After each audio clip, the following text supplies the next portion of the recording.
Now, I suck at pronunciations. I'm a really good reader. I've been practicing paganism since I was 14, so 16 years. But I still have problems with some pronunciation. So I am sorry. I know what I am talking about. I just can't say things out loud, especially when I'm sick. It's really hard for me to just grasp. So please bear with me, and no hate for it, please. All right. So first off, similar to the Valkyries in the Norse mythology, she was used for both as a representation of magic and war. So just like the Valkyries, she would use magic on warriors and help with all of that kind of stuff and decide who was going to win, who was going to lose, and whose fate was going to go which way. So for those who are more keen to Norse mythology, that might help you understand the Morrigan. I'm trying to use various types of sources of various backgrounds because I know that has been a common thing that people have left comments saying, no, I never have heard that, for example, Lilith was associated with Istar, though some books and some information do say that kind of thing. And I always try to bring various backgrounds and sources into my videos on goddesses.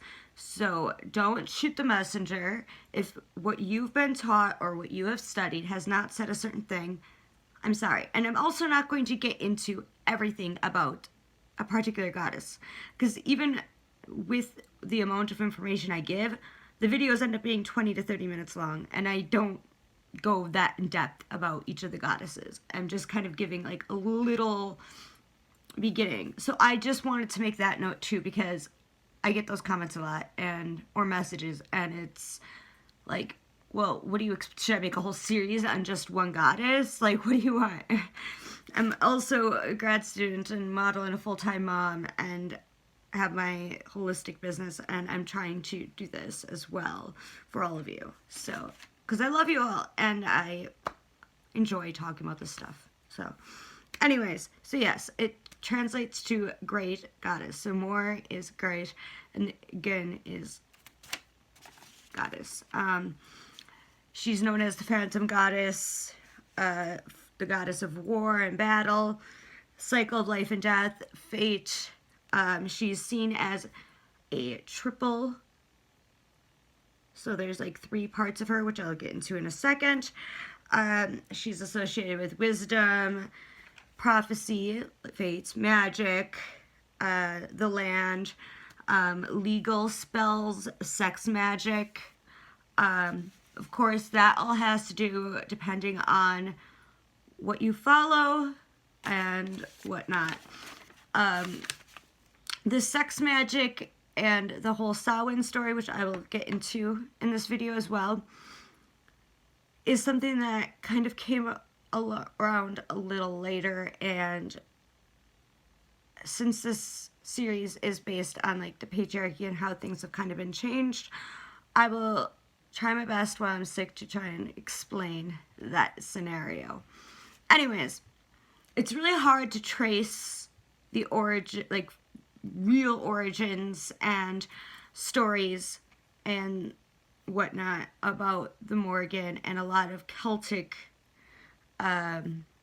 gods and goddesses. However, she can be traced to the copper, like information, mythology, sources, and books can be traced back to the Copper Age with the cult of the mothers, who appeared as triple goddesses from narrative texts by Irish monks sometime between the 8th and 12th centuries, after Christianity had driven paganism out of Ireland and the surrounding areas. Also, the Tuatha de Danann or rather the tribe of goddess Danu.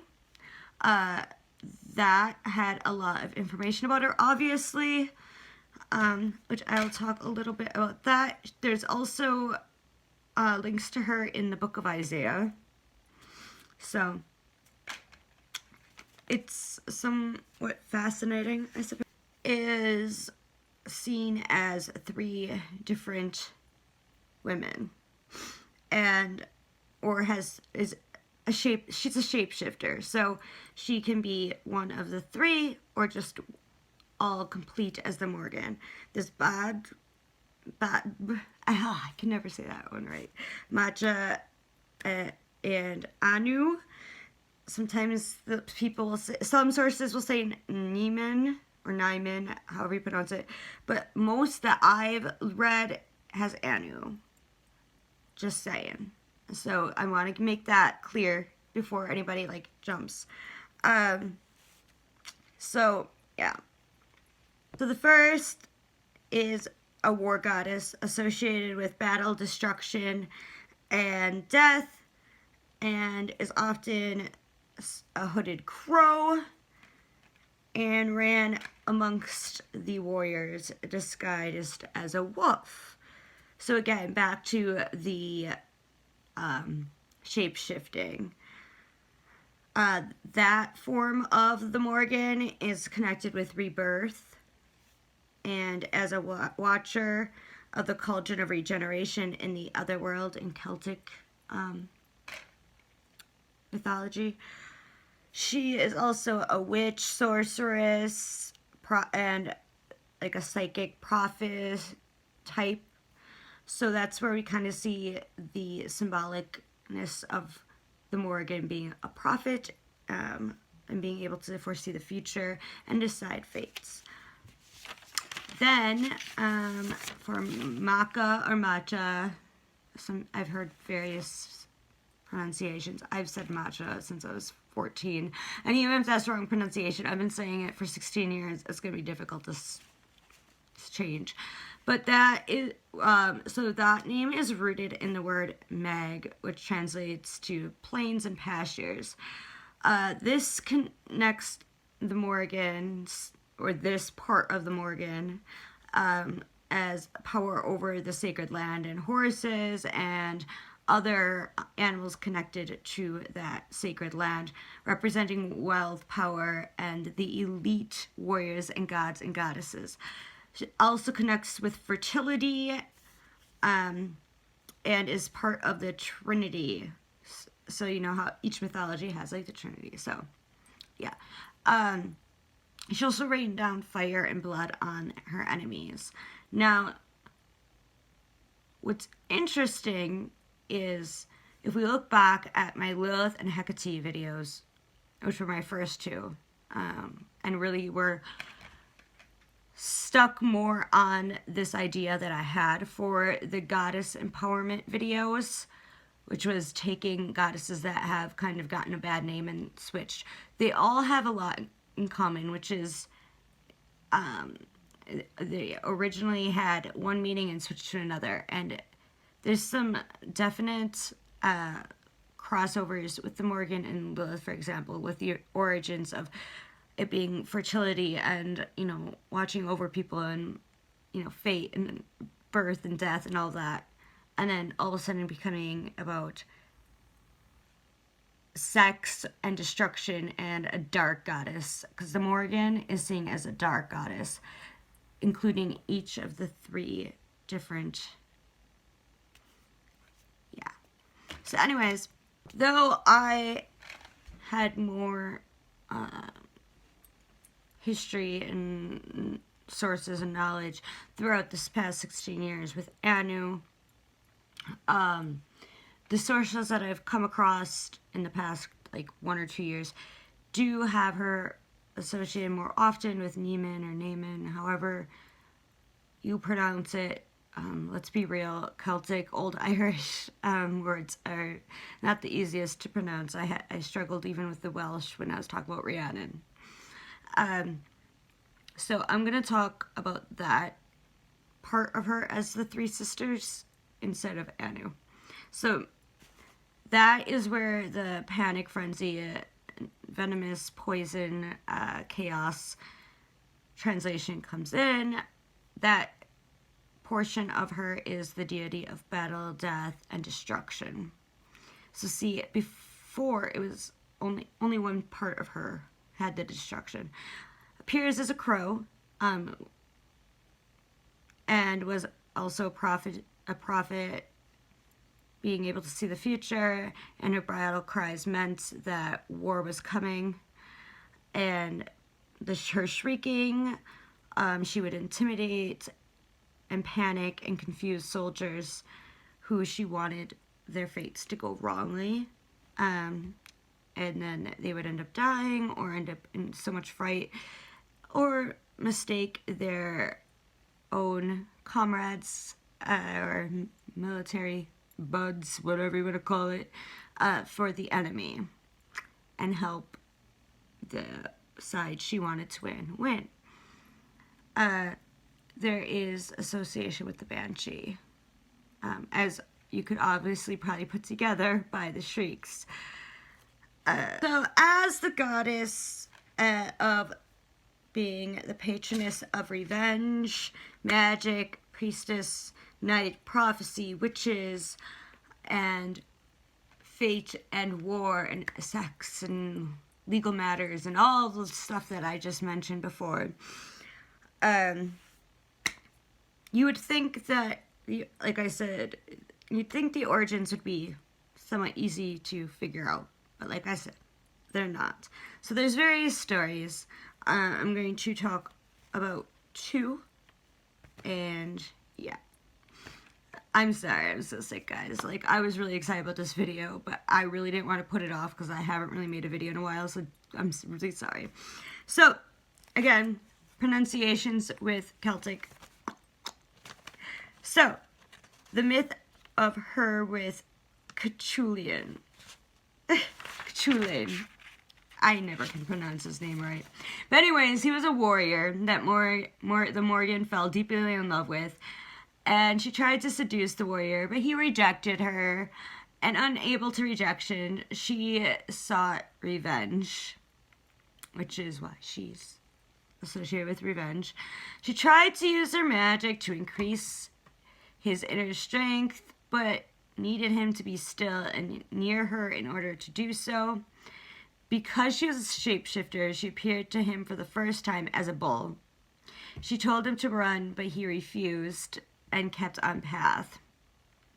The next time she appeared to him as an eel. She tried to trip him in an effort to use more magic on him, but she was unable to. She tried again, this time changing into a wolf, and attempted to scare cattle so they would run and stop his journey, but again, this didn't work.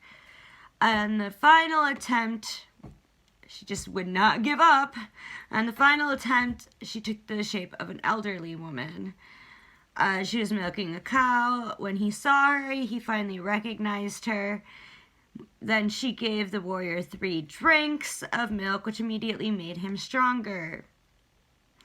While he was riding his horse, one day he noticed her by the river.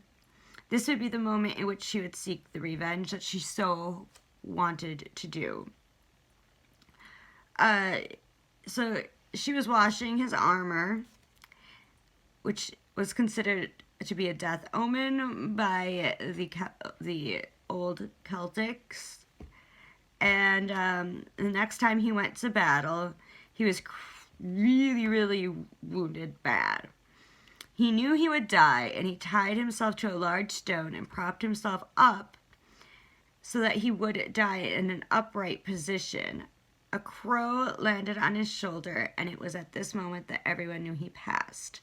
Some legends say that the crow was her, the raven goddess, which is another thing she's known as, is the raven goddess.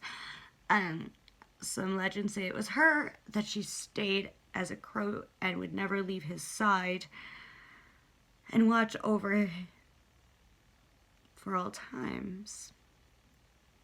So, part of the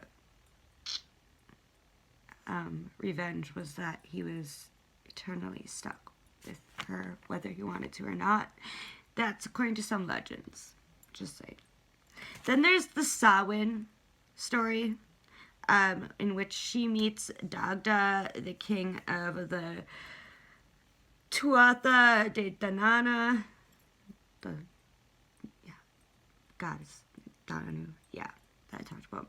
Anyways, the Dagda had a home in the north and was told to meet a woman there before one of the battles. He found the woman washing herself in the river Eunice of Connacht, which flowed just south of his home. She had 9 loosened tresses on her head and captivated the king instantly. The Dagda spoke with her and they slept together. She told him that he should summon Aaron's men to meet her, and the Fomorians would land at Meg Sentne. I told you I have a bad time pronouncing this stuff. She aided them in their battle, and once they had won, she proclaimed the victory to the royal heights of Ireland.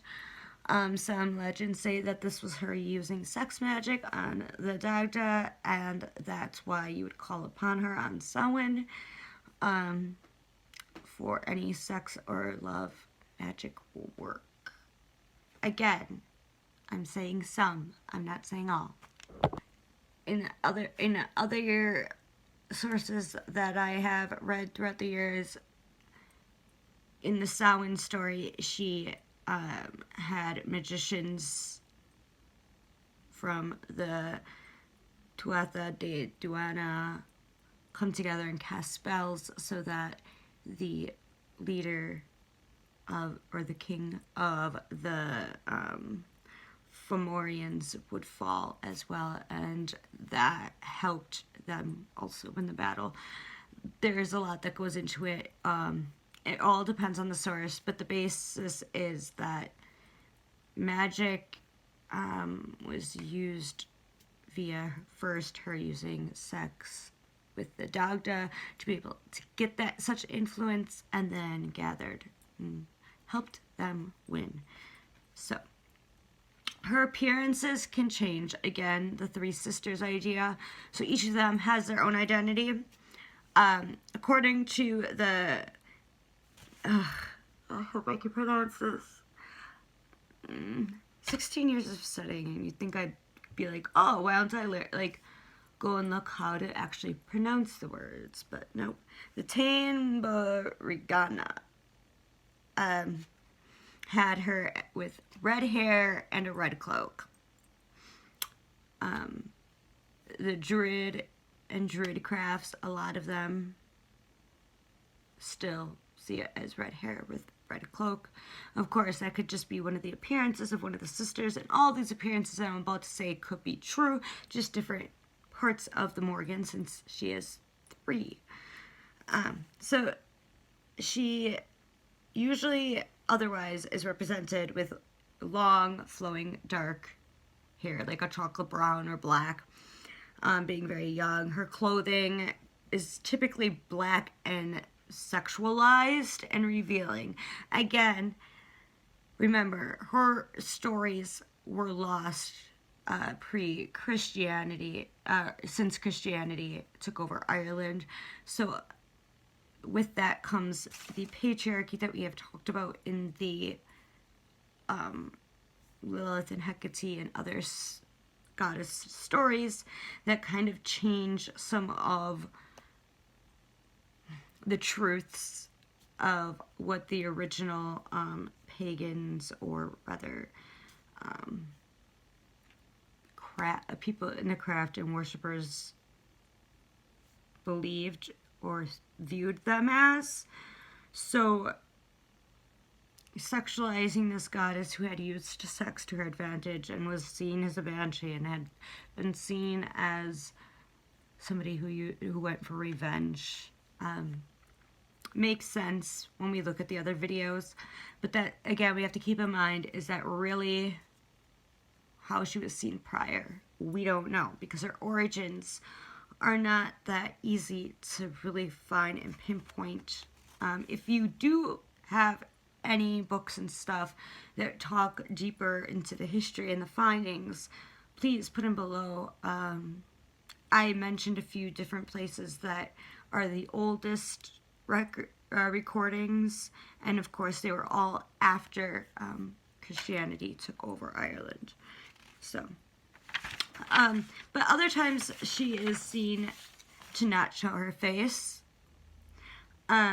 Because she is a shapeshifter, she also can be seen as a crow, a raven, an eel, as we saw, a wolf, as we saw, and is typically, when she's in female form, no matter which sister, she's typically beautiful yet intimidating, just like Lilith. Again, like that beautiful, strong, intimidating woman has become a dark goddess. But sometimes she is seen as an old woman or hag. And I did mention that one of the sisters, that is the representation. So, makes sense. She is known for her strengths, which include her ability to instill fear in those who cross her. So, again, that revenge aspect. She also is known for her weakness, which is being vindictive. Of course, that can be a positive. It's all about how you look at it. But, I mean, yeah.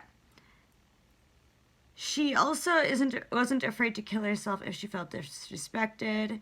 She is forever linked to the festival of Samhain and is usually symbolically represented by a crow or a raven. She is also sometimes associated with the horse symbolism and has been linked to Epona, the goddess that's in the Welsh. So, yeah. So she's related to the banshees, Epona, or Eponia, and the Valkyrie. So I'm just going to go over a couple more things. I'm going to go over some associations, some pop culture references, and then a quick little last note on her. I know this one wasn't as well formatted as the Persephone or the Rhiannon, especially the Lilith or Hecate, but again, that has a lot to do with origins, and there being so many various stories that I've heard throughout the past 16 years, as well as just researching for this video alone, I came across so much differences. So, this is not all of the associations, but this is some. So weapons, there's like spears and swords, sorcery, shields, shape-shifting. And then there's death. She's associated with death, rebirth, fate, battle, skulls, blood, prophecy, sovereignty, land, revenge, and legal issues. And then animals are crows, ravens, vultures, eels, wolves, cows, and horses. Her colors are typically red and black, but if you were to make an altar or do some type of work with her, it doesn't have to be red and black if you don't have it on you. It can also be white, purple, and dark blue. Crystals associated with her are rubies, amethyst, jet, black obsidian, bloodstone, and garnet. Symbols, 3 interlinking lines or inverted triangle. Herbs and plants, belladonna, nightshade, dragon's blood, mugwort, among others like blackthorn, and there's a few others. The moon phases are the new, dark, and waning. And areas where you can find her are rivers and lakes, typically. Seasons, autumn, obviously since the association with Samhain. Foods, mead, milk, whiskey, apple, and water. Her festivals that are particular for her, besides Samhain. The Feast of Morrigan is January 7th. So keep that in mind if you want to do an invocation or some type of work with her, since it is past Samhain. So Danzig has a song called The Morrigan. So of course I'll say that. There's a Celtic metal band that has a song called Sons of the Morrigan. She also has become video game characters in various video games and graphic novels and things like that. I actually have a graphic novel series that I read where the Morrigan is one of the goddesses. It's called The Wicked and the Divine. The Morrigan is seen as one of the darker ones and does stay under and not above, and is with the darker gods. So more of the wicked and not the divine, you could say. And that kind of brings me into my discussion that I want to make on her, which is that she's currently seen as like this like dark, intimidating, sexual goddess that we should be somewhat in fear of. And that wasn't how she was always seen, and that's not even representative of all of the various sisters or three identities, if whichever you prefer to call it, that embody her. Like I said, originally it was she was associated with fate and predicting future and inciting war to help those that she was with, or giving warnings of war and fertility. And then the Samhain story came about.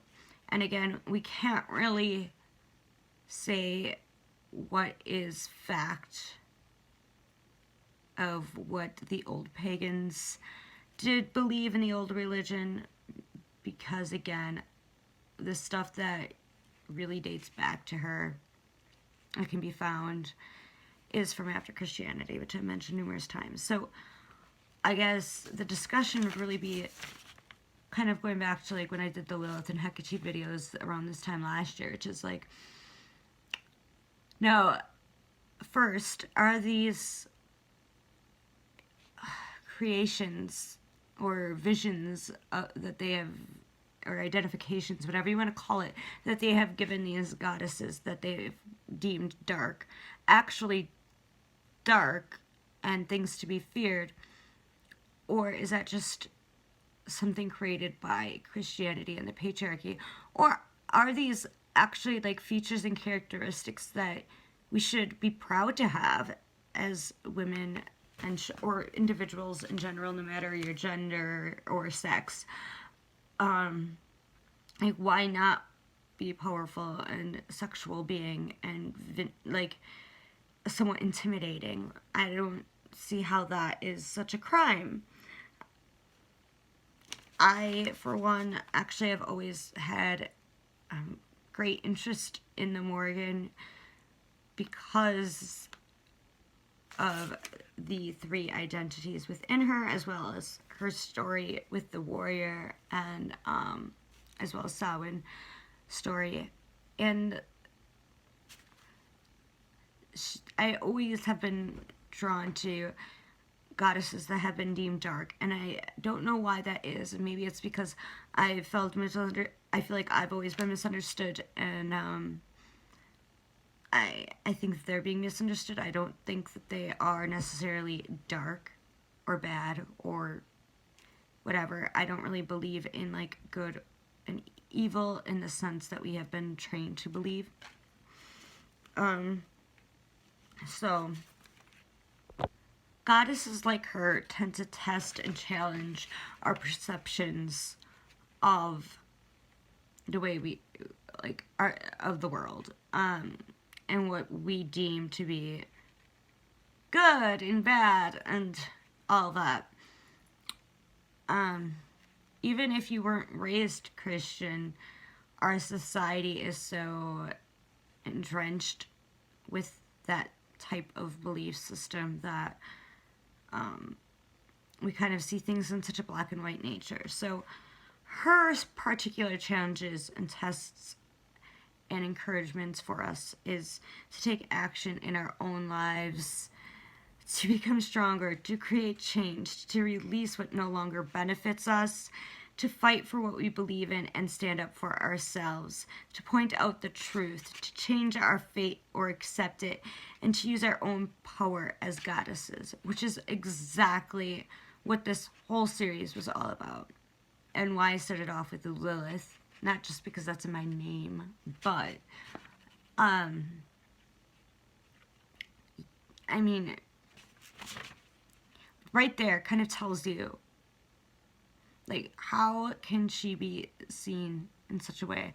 And many of you might be like, I never really thought of her as like a dark goddess or a dark entity. And a lot of people haven't heard that, her being seen that way, unless you kind of saw the pop culture aspects of her. But many have heard, at least, that she was vengeful and whatnot. And again, I apologize that I'm sick and can't think as clearly as I would have loved to, and I feel like I'm not giving this goddess her due, like what she deserves. So maybe I'll do another video in the future just on one of the stories themselves and go on it like kind of like I did with the Rhiannon video. But what I would like for all of you to kind of do after this is take what I just said of what she challenges us to do with letting go of what no longer serves us and taking action and taking control of our own lives, and really think about that and call upon her and take time for yourself and empower yourself, and think of yourself as the goddess that you are, which is what she wants us to do. And that's all I have about this video. If you have not yet, please subscribe, press the bell notification to get notifications, like the video, share it, check out my shop, check out my Facebook business page, my Instagram pages. I do put both. One is my business, one is my modeling, but whatever. I do have a Twitter that I'm still trying to get used to using. I'm just not used to it. I do have a Snapchat now too, so there's that. I guess I'll put that in my information as well. And I love you all, and I'll see you all next time. Have a great day. Bye. Blessed be.